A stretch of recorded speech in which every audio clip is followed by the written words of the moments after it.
trouble and you need some love and care, and nothing, oh nothing is going right. Close your eyes and think of me. Soon I will be there to brighten up even your darkest night. You just call out my name, and you know wherever I am, I'll come running to see you again. Don't you know no winter, spring, summer or fall, all you have to do is call and I'll be there, yeah, yeah. You got a friend.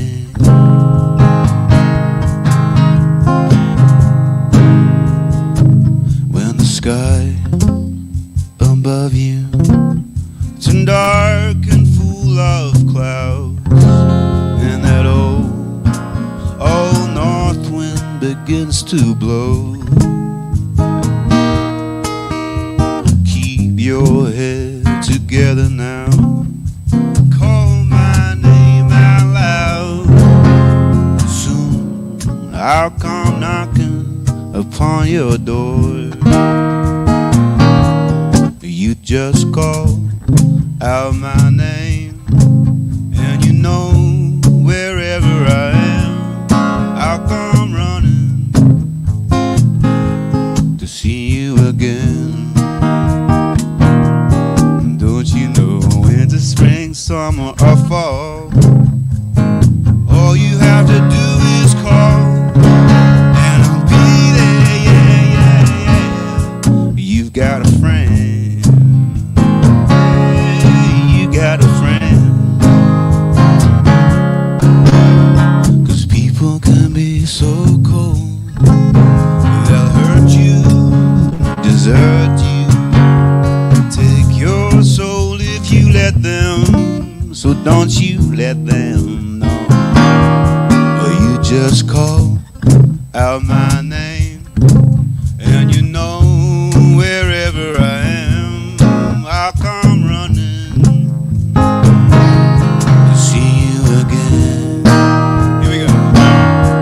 Don't you know winter, spring, summer or fall, all you have to do is call and I'll be there, yes I will. You've got a friend. Ain't it good to know you got a friend? You got a friend. Yes, you got a friend. Welcome. Happy Sunday, everybody. Thanks for singing along. Beautiful. Good morning, everybody. Nice to have you guys here today. Thanks for coming out in the weather. Don't mind us. It's so good to see you all. Thanks for being here. Yeah, this weather, man. Here it comes again and again and again and again. Anyway, good morning. Good morning, Brigitte. Nice to see you. Were you greeting this morning, Karen? Yes. Fabulous. Was Larry with you? Yes. Oh, and he's greeting still. Yes. So good morning. Good morning to those of you out there in the WeberNet. Thank you for joining in with us today. It's a magical day. It's a beautiful day to be here today, and all that's going on. Let's just talk about a few things that are happening. So in a couple weeks, we are having a St. Patrick's party. And yes, I know, and I'm going to cook. So the rumor has it. So we're going to be doing corned beef, cabbage, the whole Irish spiel. And there'll be drinks, there'll be food. I know that I heard, rumor has it that Ann Popovich is baking, which is always an event that's well worth attending for that reason alone. And Lee will be playing music, so it's going to be quite the party. So pony up. How do you get there? The same way you get to this place? Any other? Well, you should buy a ticket. You should buy a ticket. Yeah, that's how you would get here, is to fork over some money. So that's going on. Let's see what else is happening on the weekly stuff. We've got Paul's meditation happening on Wednesdays at 12:30. We've got Irreverend Jim's class on 9 o'clock on Sunday mornings. That's kind of a regular. We're just finishing up with the classes that I've been teaching, but we're getting ready to start some new ones. More to come on that in a little bit. Let's see. That's kind of a good thing. That's up already. So May 23rd, mark your calendar. May 2nd through 3rd. May. It's May, is it? No, that's in March. That's in March. Yeah, this is May. This is Jim's using science to develop a personal philosophy. Very good. Yep. So that's happening. Jim is a great educator, so that's well worth it. And Lawrence Krauss, who's he's a theoretical physicist. He's a big deal. Wow. Good. Big time. Okay. Are we like all in different places this morning? It's sort of, well, always, yeah, but usually we find a compatible orbit to just kind of hang in for the hour, but apparently not today. So, so Jim, maybe it would be best for you to explain what that event is going to be about. Hey, good morning. Yeah, so the event that's coming up in May, we do have Lawrence Krauss coming to speak at that, and he is a phenomenal speaker, theoretical physicist, tons of great work out there. It's at Palma Valley Country Club, so it's not too far from here, but tickets did just go live last night. It is limited seating, so if you think you might be interested in that, you will want to get your tickets soon because it will sell out pretty quick. It's a 2-day event, and tickets do include all the food that's over the course of the 2 days.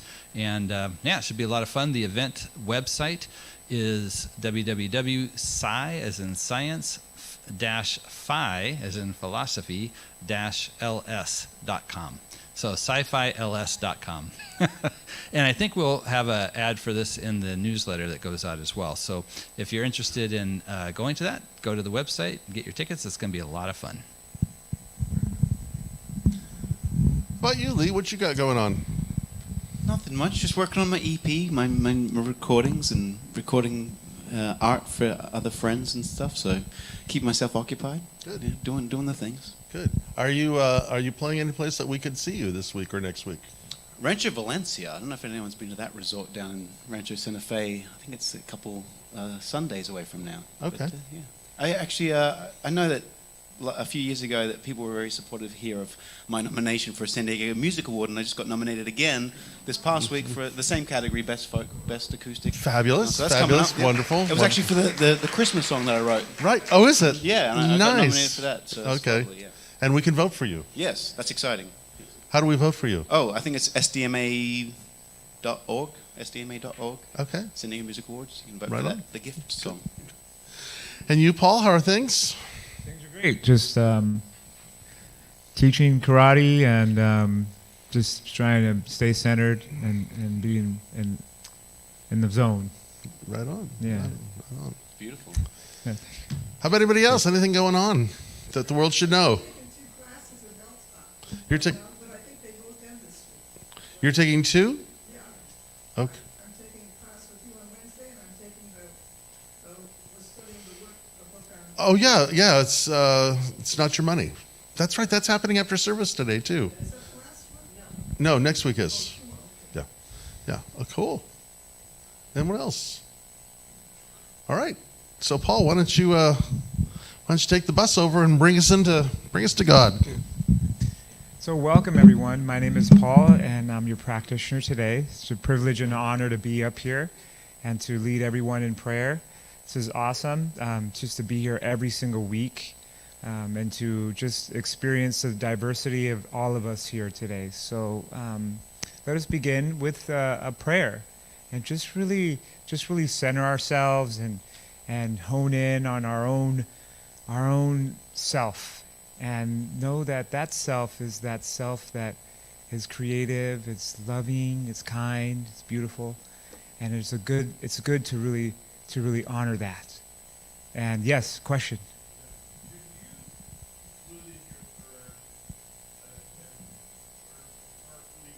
Ah.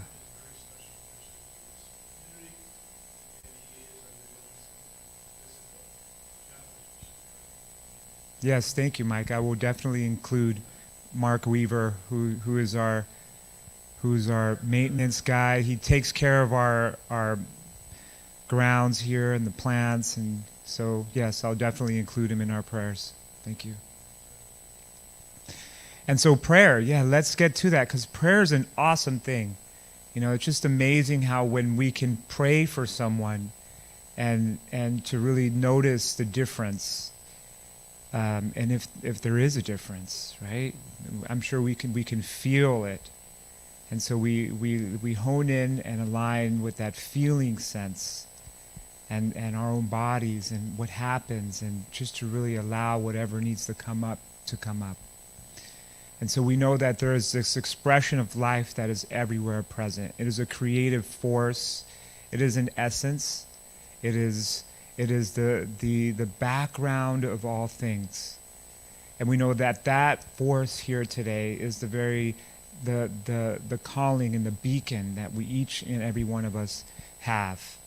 For we are here to experience that life in a greater way, in a greater sense of love, of peace, and of beauty, as we are here to congregate together and enjoy each other, and feel and listen and be inspired and directed by the beautiful words of Reverend Dr. Guy Williams, of the music, and all that is. We simply revel and we center in this place of beauty and oneness as we experience this beautiful day. And so I call it forth into being, and so it is.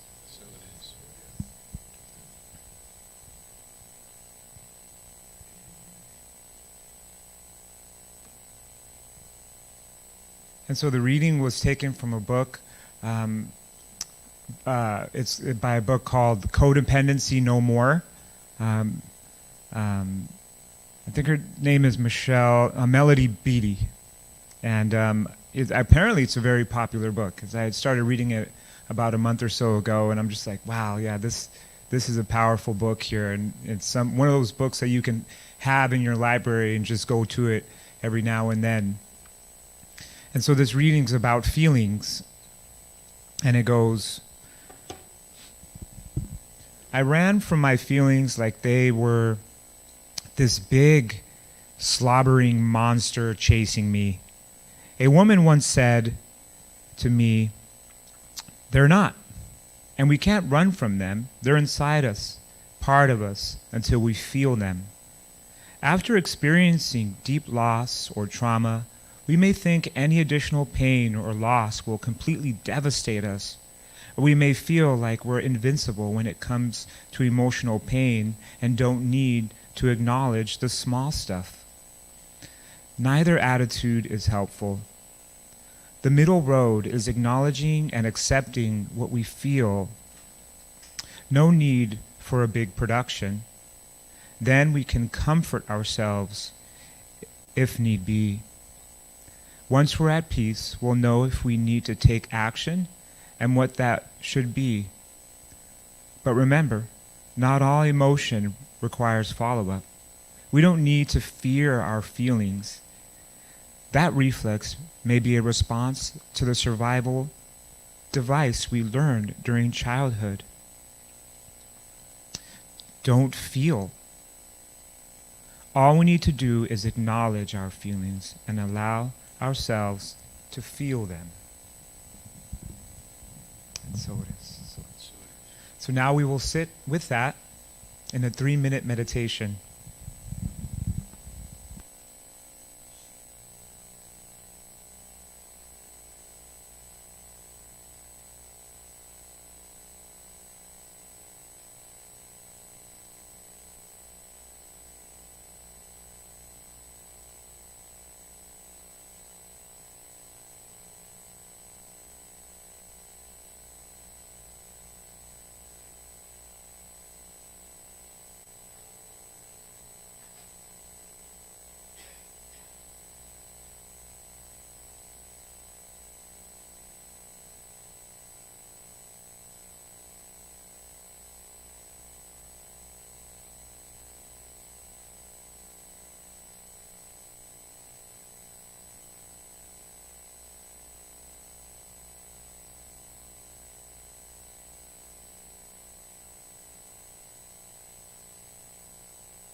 things, and so it is.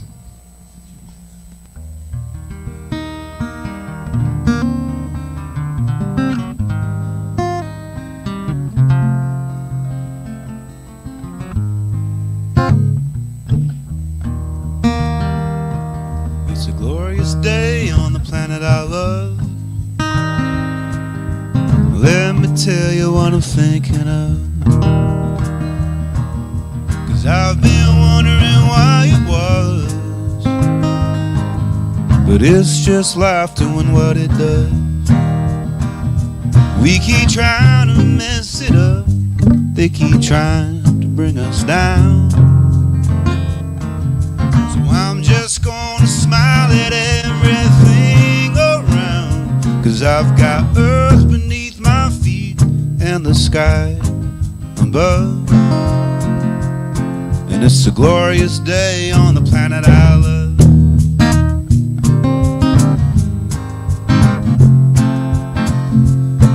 Don't tell me about someday somehow, 'cause all we need is right here, right now.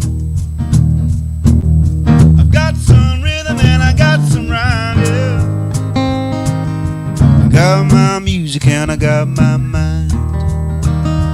We were sinking in circles, imprisoned in the past. Now I'm just gonna be, and I'm free at last, 'cause I've got earth beneath my feet and the sky above. And it's a glorious day on the planet I love.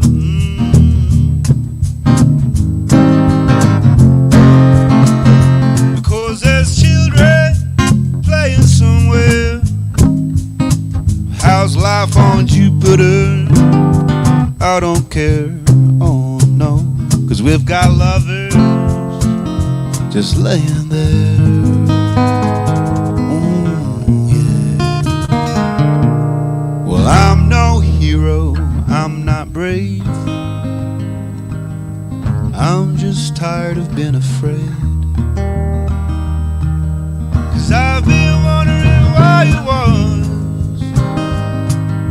but it's just life doing what it does. And I've got earth beneath my feet and the sky above. We've got to rise above that old push and shove, 'cause I've got earth beneath my feet and the sky above, oh yeah. And it's a glorious day on the planet I love. Such a glorious day, yeah. Oh, it's a glorious day. It's a glorious day on the planet I love. It's such a glorious day on the planet I love. It's a glorious day on this planet we love.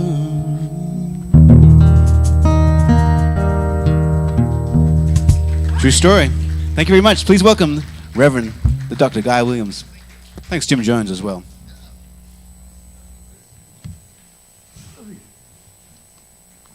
So I wrote notes to myself to uncross my legs because I almost fell off the stairs last Sunday because my leg went to sleep as I was sitting here. So I'll try to remember that. I'm going to cross it, and I got nothing. Uncross it, recross it, or I'll fall. It may happen. I may or may not be in control of my senses today. It's been a long month. One of my dear friends that I've known for about 25 years, quite unexpectedly passed about a month ago. And I've been supporting his husband, who's one of my closest friends and a colleague of mine for many years together. And so yesterday was the memorial, and it was a very big deal, and I'll talk a little bit about that. But anyway, so that's just there. It's there in wherever we are. And we're starting a new month, and the theme for this month is a new imagination. And I sat with that title for something that I was talking about last week. Last week, I talked about how we frame the entire Easter story, that whole mythos. And, you know, whether it be chocolate and bunnies or Easter dresses or Lenten fasts or any of those things, the most important thing about the entire story that we tell, and in the framework of which it is set, is this parable that takes place between Jesus and Pilate. It's doubtful it was an historic event. I can't imagine that Pilate, who was governor of Judea at the time of Jesus, would have ever had a conversation with him. But in the Gospel of St. John, John writes a story in which, what if these two had a conversation? And the crux of the conversation is essentially Pilate asking Jesus, you know, are you the king? Are you the Messiah? And Jesus says, it's you that say that. And the conversation goes on. And he says, you know, where's your kingdom then? Where is everything? And Jesus' answer is, you know, my kingdom is not of this world. Because if it was, there would be riots in the streets. There would be an armed uprising. There would be a rebellion. But what Jesus is saying is, my kingdom is not that world. It's not the world of violence. He's not talking about going to heaven or being good or any of that kind of stuff. He's talking about how to do things differently. And I was thinking of this cartoon that I saw a couple weeks ago. And the cartoon is this. Imagine that you see a cross, a crucifix, and obviously there's somebody hanging, and that's sort of in the forefront. But you don't see the person hanging, you just see the cross. But what you do see are two very obvious space brothers, aliens from another planet, and their flying saucer is parked behind them. So you see in the far background a flying saucer, then you see these two aliens, and they are looking at the cross and they're having a conversation. And the conversation is this. One of the aliens is saying to the other, he says, you know what I think? I think we should get the F out of here. And it's a very poignant but very true thing, because here are these two people visiting a planet. And what is demonstrated in this planet is the highest wisdom that we have is to hang someone on a cross. The highest wisdom that we have is to impose power to get our will, even to the point of death. And to me, that's the whole Easter story. That's the whole conversation that takes place between Pontius Pilate and Jesus, is that it is about two worlds. And one world is about strength through power, Pax Romana. And Pax Romana was simply this: we got a hell of a big army, and we do not hesitate to use force or might.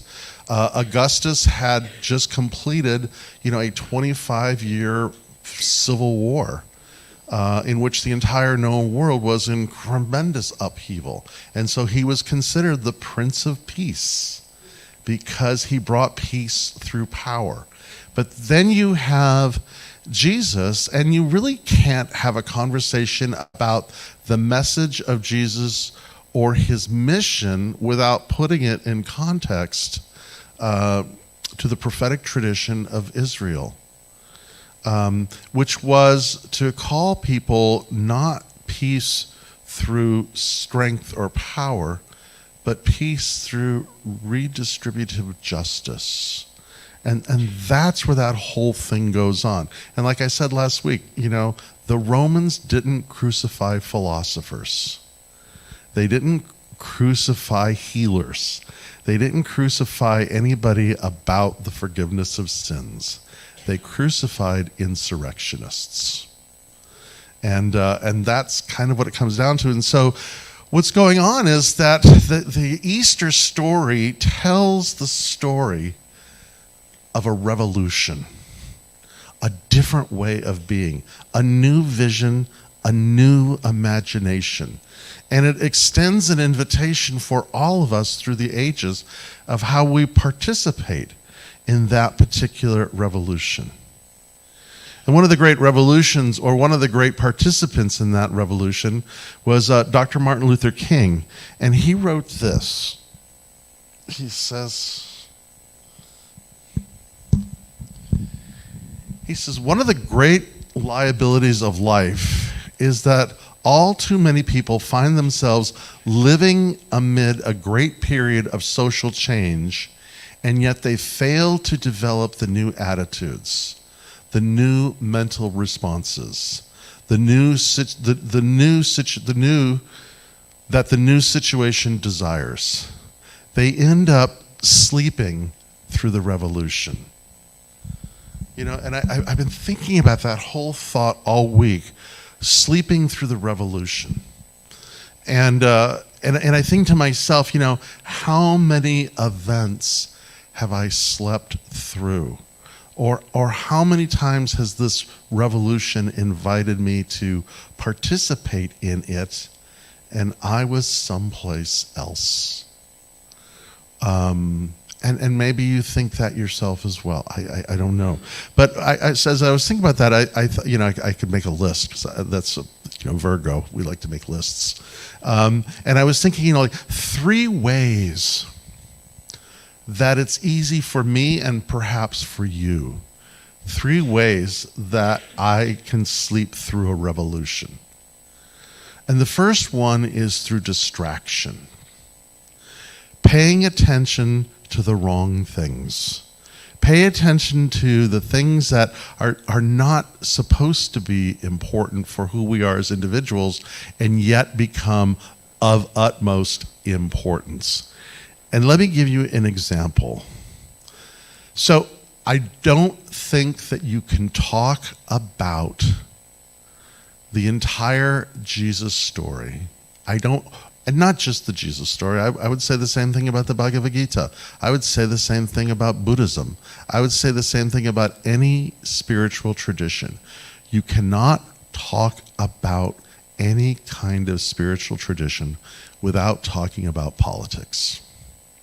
It's as simple as that. Because, you know, politics is how we live with each other. But where we get distracted is we keep thinking that we can simply remake the world that we're in. How many times you have a fantasy, if I was in charge, or if this person was in charge, or if this person did it, or that person, this or that particular party got in, or if that party got in, or that particular person got in, blah, you know, and on and on and on we go at the basis level of how we participate. And let's be clear. You know, it doesn't matter who is in power. Power being the operative word. It is by its very nature a corrupt system, and not the first corrupt system. You know, history is simply a litany of corrupt systems. And the fantasy, I mean, that was the temptation that Jesus had, right?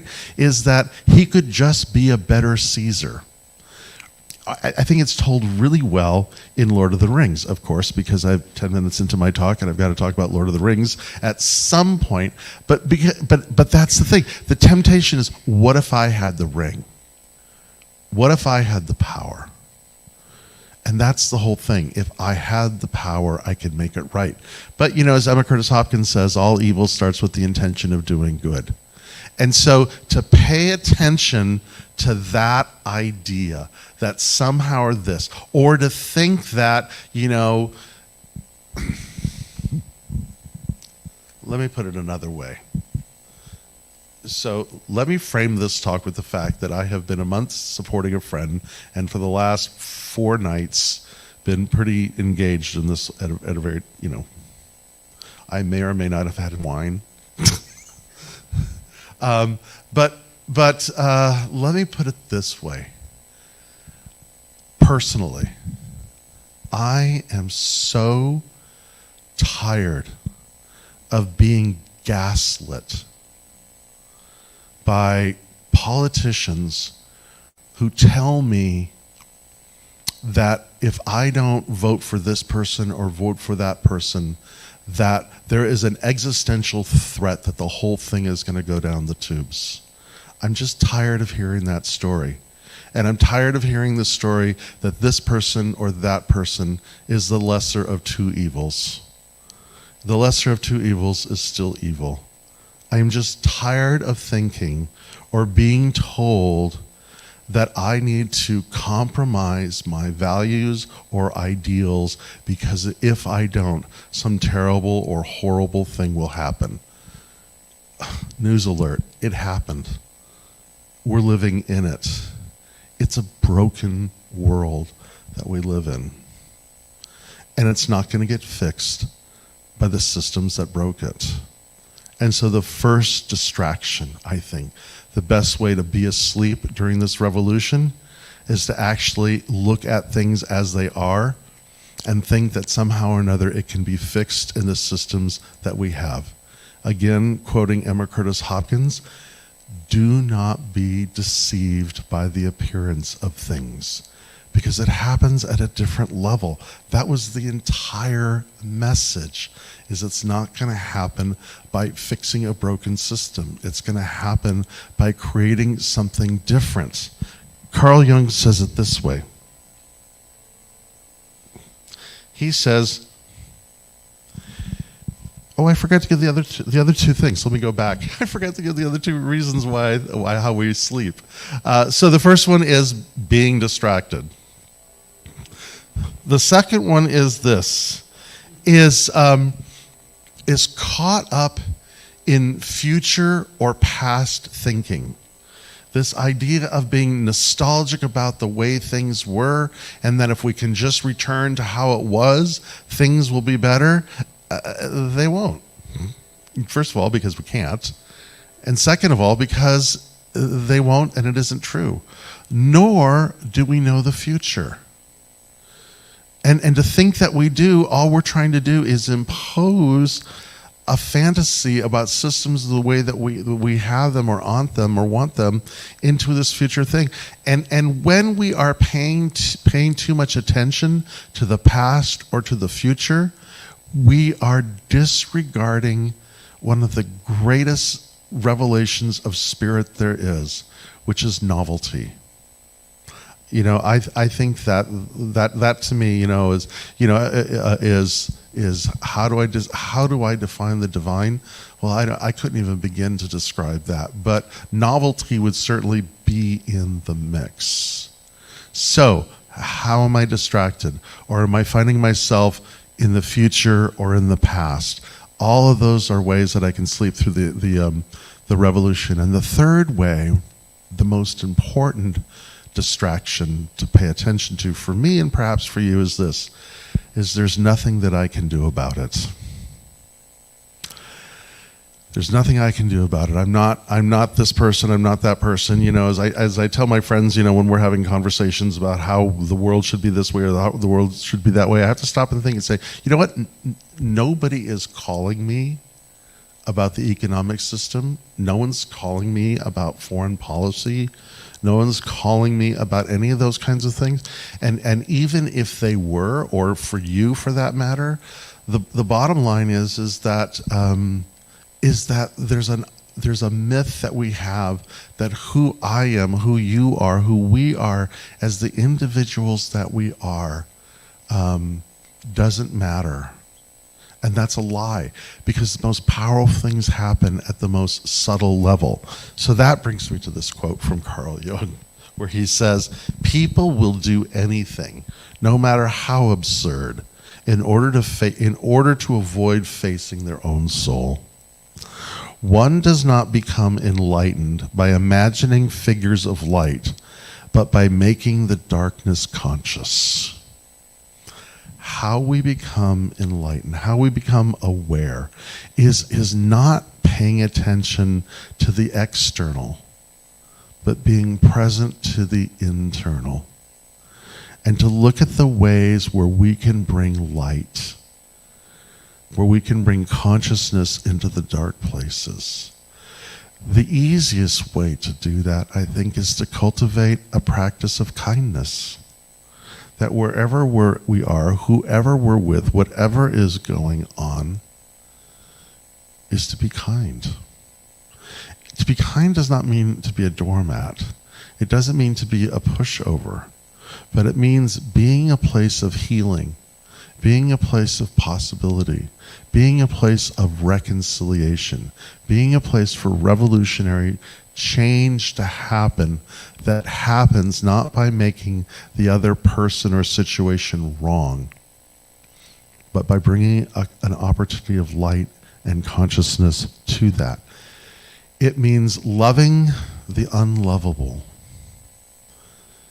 You know, again, going back to Jesus, he says, you know, pray for your enemies. And two things happen, I think, when we pray for our enemies. One is that when we pray for a perception that someone or something is an enemy, and we're praying for them, they're no longer an enemy. But there's another part in this too. If there's a part of ourself that we are at war with, to practice kindness with that part of us, our body, our economics, our relationships, our issues, whatever the case may be, but to bring the light of consciousness even into the most darkest areas that we may have. And so I think if we do that, if we practice a level of kindness into the darkest areas, what we realize is that we have this amazing opportunity to be our authentic self and watch how change occurs around us. So yesterday at this memorial, it was a remarkable thing. So if I can briefly tell you about my friend Tim who passed, he was not a celebrity by any stretch of the imagination. He had a regular working class job. He was married to a wonderful man. But there was nothing externally extraordinary about their life, except that their life was incredibly extraordinary by how they loved each other. And neither one of them was even close to being a perfect person. They're both like, hey, they're friends of mine, so of course they're flawed. You know, there was aspects about them like all of us, like me and like you. And yet at this memorial, there were easily 200 people in the room. There was people watching in India. There were people watching in Montana, in Oregon, in Washington, in Costa Rica. Literally all over the world, people were being touched because what Tim was a loving person. It was interesting because when people were giving, you know, their talks, three things came up. One was he was an extraordinary cook. Yes, he was. The other one is that he told really bad off-color jokes all the time, and he did. But the other thing is that everybody who knew him said that when you were in his presence, it was as if you were the only person in the room. And it was his practice of kindness. It was his practice of loving that changed and engaged so many people. His capacity to love was truly revolutionary. And not that he did it in any degree different than how you and I love those around us and receive love from us.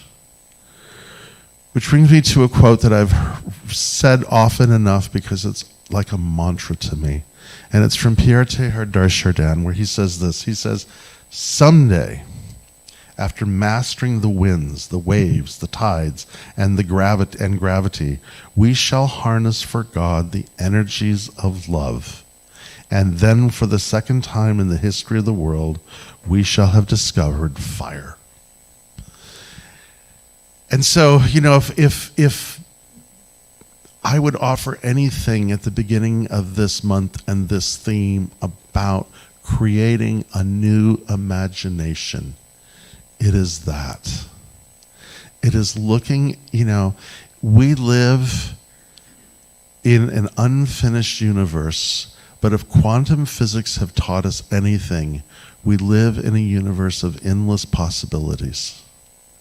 And how we can direct those infinite possibilities for the good, for the awakening of consciousness, is through the power of love. And that's the entire message of Jesus. It is through the process of love that we are made whole.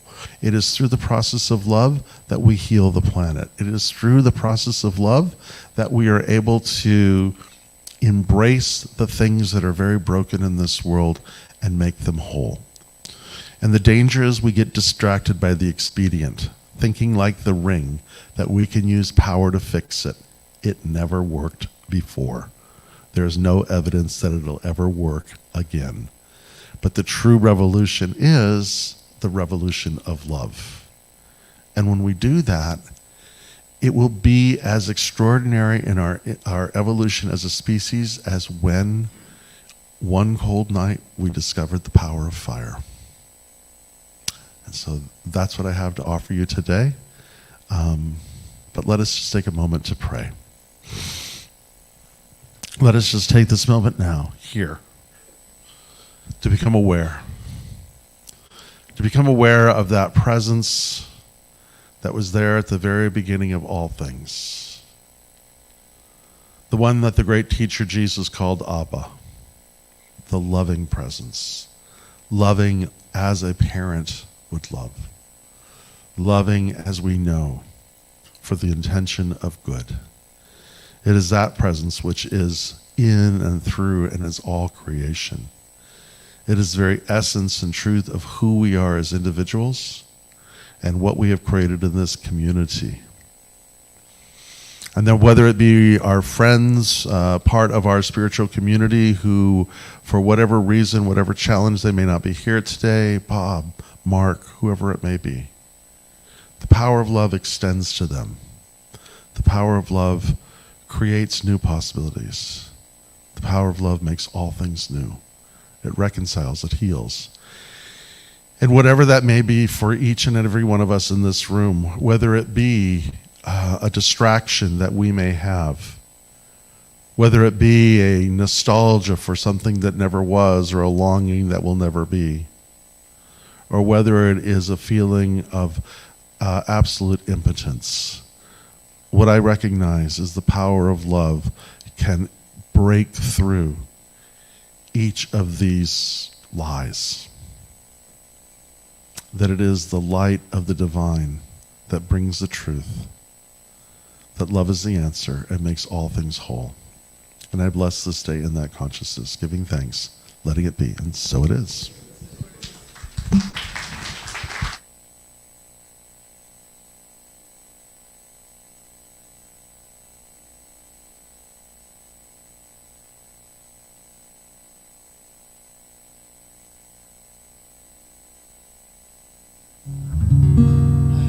Beautiful. Thanks, Rev. I'm going to ask us all to partake, if you're so willing, in this ancient tradition of vocalizing together. Science tells us that the oxytocin and dopamine released when we sing together just helps us. So if you know the words. We let love wash over us. We let it be. We let love wash over us. We let it be. We let hope. We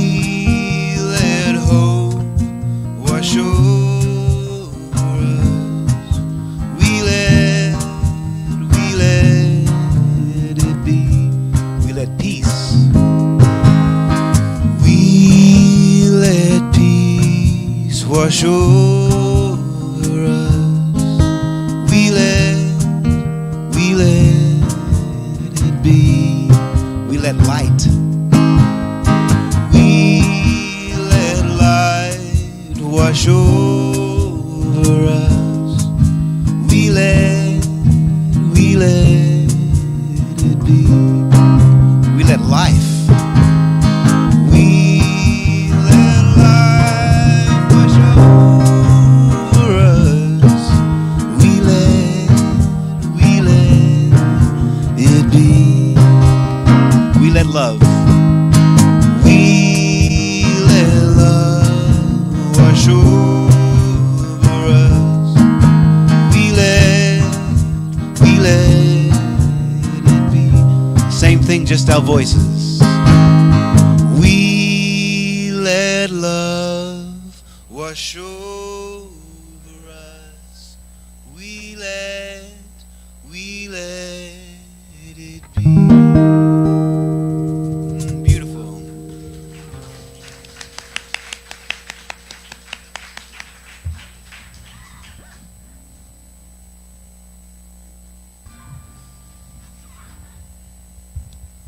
Wow, that was powerful. Thank you so much, you guys. That's awesome. Yeah, this is our time of conscious giving, and where we really get to express our gratitude for such a beautiful community we have, where we get to share and love each other, hear music, and get the wonderful insights.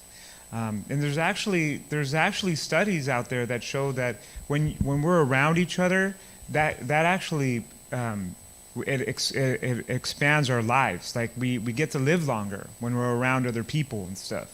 So I thought that was pretty amazing when we're social and we come every week here to gather.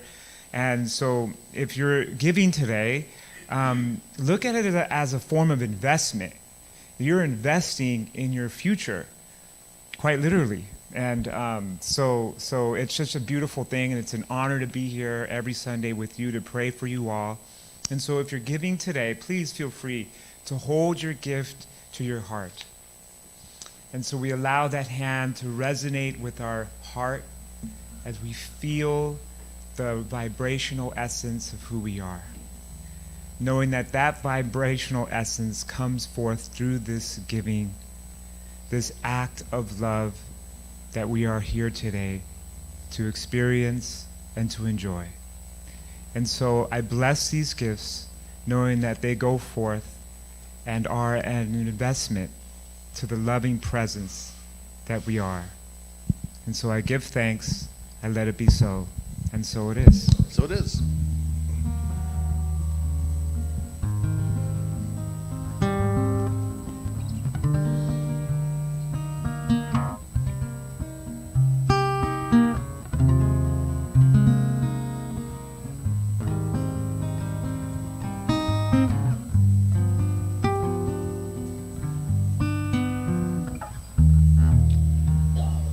So, what?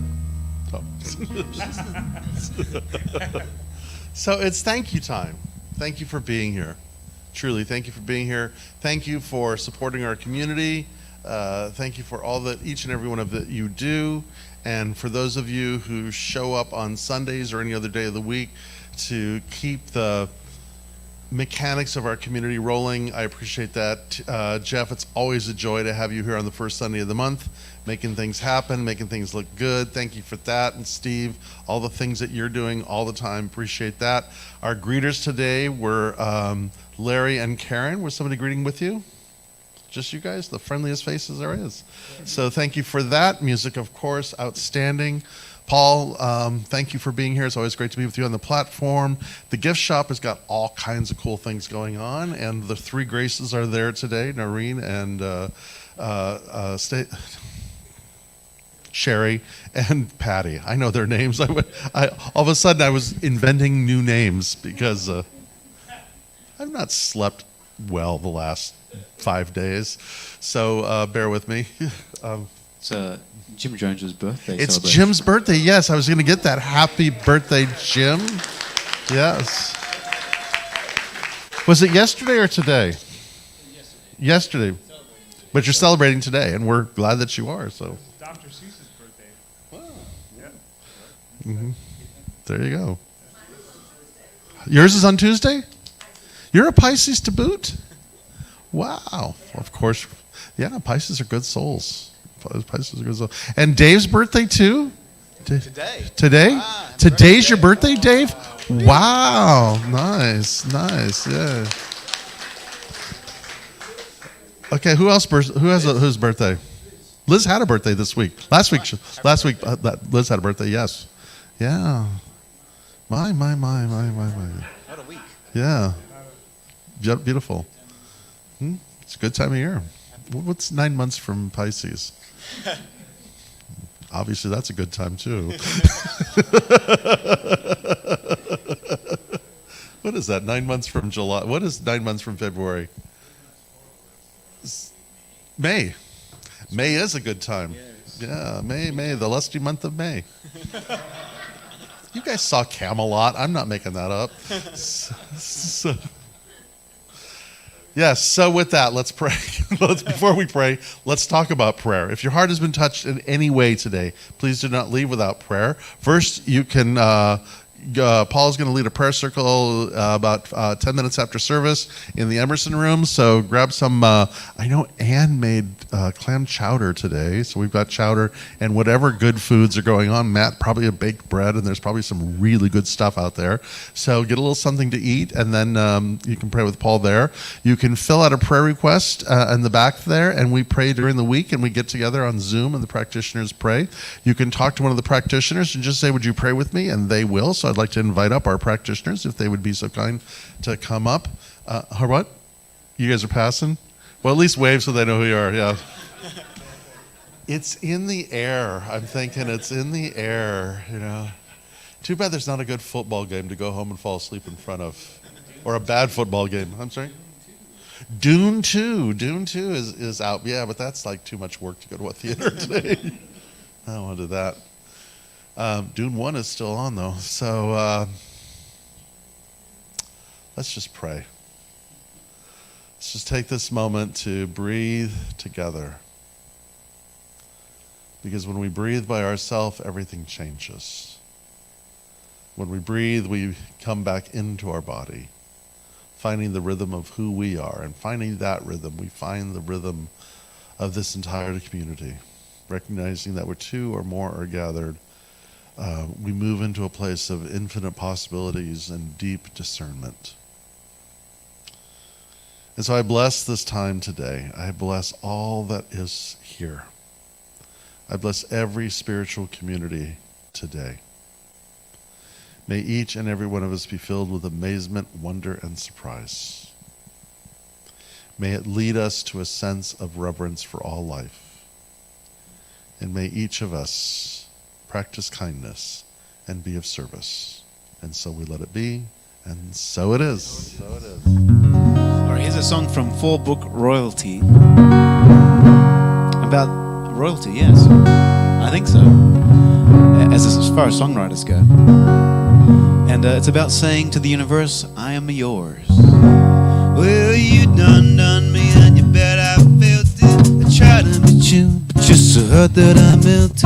I fell right through the cracks. Now I'm trying to get back. Before the cool down run out, I'll be giving it my bestest, and nothing's gonna stop me but divine intervention. I reckon it's again my turn. Win some or learn some, but I won't hesitate no more, no more. It cannot wait. I'm yours, but I don't. Hey, yeah, yeah, yeah, yeah. Well, open up your mind and see like me. Open up your plans and then you're free. Look into your heart and you'll find love, love, love, love. Listen to the music of the moment, people dance and sing. We're just one big family in this our God-forsaken right to be loved, love, love.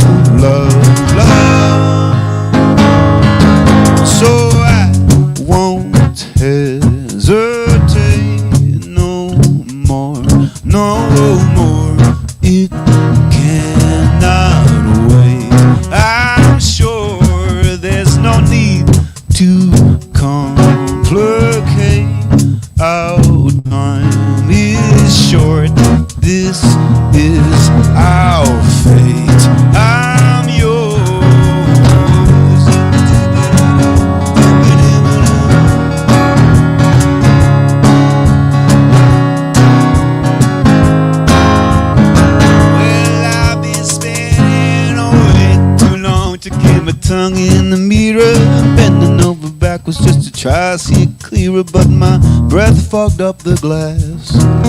So I drew a new face and I laughed. I guess what I was saying is there ain't no better reason to rid yourself of vanity and just go with the season. It's what we aim to do. Our name is our virtue, but I won't hesitate no more, no more. It cannot wait. I'm yours. There's no need to complicate. Our time is short. This is our fate. I'm yours. Open up your mind and see like me. Open up your plans and then you're free. Look into your heart and you find the sky is yours. No, please stop, please stop, please stop. There's no need to complicate, because our time is short. This is our fate. I'm yours.